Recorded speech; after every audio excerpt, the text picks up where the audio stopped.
The front door was ajar, a sliver of moonlight slicing through the gap like a blade. My keys slipped from my hand, clattering on the hardwood, the sound swallowed by the pulse hammering in my ears.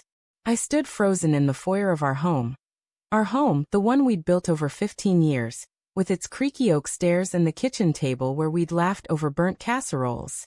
The air was wrong tonight, thick with a scent I didn't recognize, something sharp, like citrus and leather, not Sarah's usual lavender.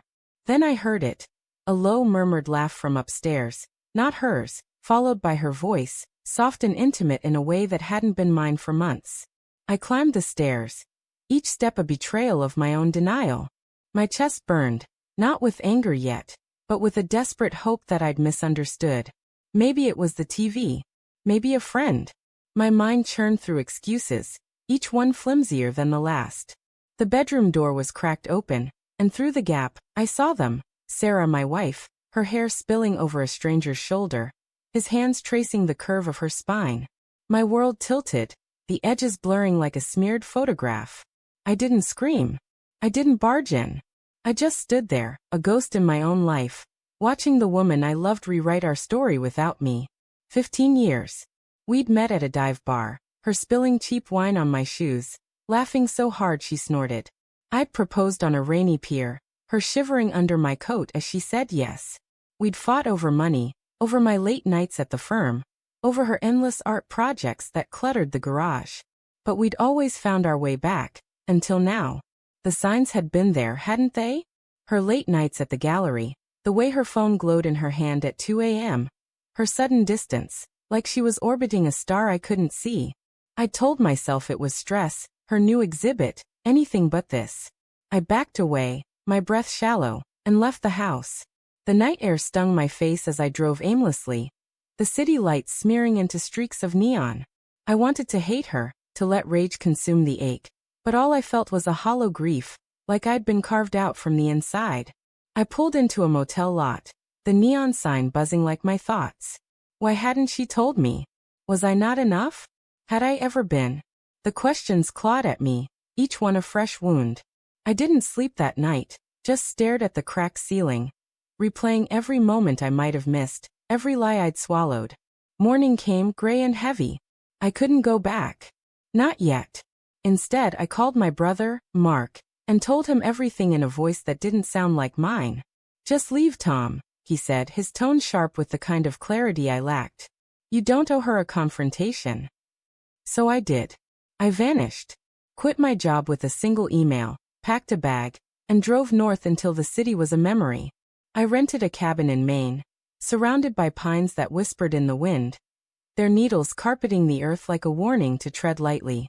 I didn't tell anyone where I was, not even Mark. My phone stayed off, Sarah's missed calls piling up like debts I'd never pay. Days bled into weeks. I worked odd jobs, chopping wood, fixing boats, my hands growing calloused, my heart less so. I'd lie awake imagining her with him, whoever he was. Was he funnier? Kinder? Did he make her laugh the way I used to? I wrote her letters I never sent, pages of anger and love and questions I'd never ask. I hated her for betraying me, hated myself for still loving her. The cabin's walls absorbed my silence, the lake outside reflecting a man I barely recognized. Gaunt, bearded, haunted. 2 years passed like a fever dream. I'd built a fragile peace, one that didn't flinch at her memory.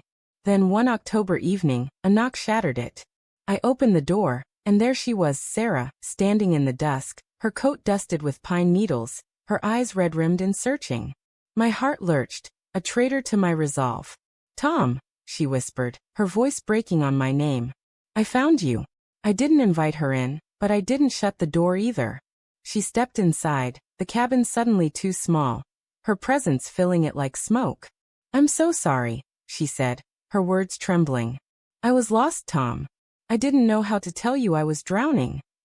She told me about the man, Evan, a curator at her gallery. It wasn't love, she swore, just a fleeting escape from the weight of her own failures, her art stalling, her confidence crumbling.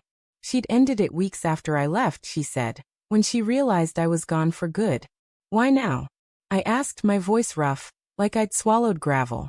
Her hands twisted together, her wedding ring still glinting on her finger. Because I can't live with what I did to you, she said. I need you to know I'm not that person anymore. She pulled a letter from her pocket, the paper worn thin, my handwriting on it. One of the letters I'd never sent, found in the cabin's trash by some miracle or mistake. I read this, she said, tears spilling. You still loved me, even after everything.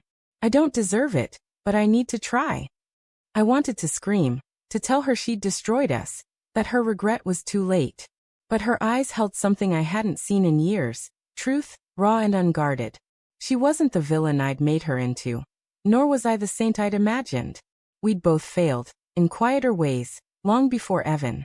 I'd buried myself in work, ignored her late-night silences, assumed love was enough without effort. The realization was a slow bleed, more painful than her betrayal. Stay, I said finally, the word heavy, uncertain. Not forgiveness, not yet, but a crack in the wall I'd built. She nodded, her sob catching in her throat. We sat by the fire, the silence between us thick with unspoken questions.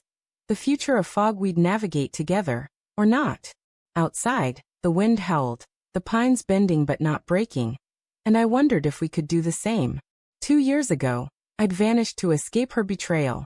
Now she'd found me, and the real betrayal was how we'd both let our love erode. Long before that night. The twist wasn't her infidelity, or even her return.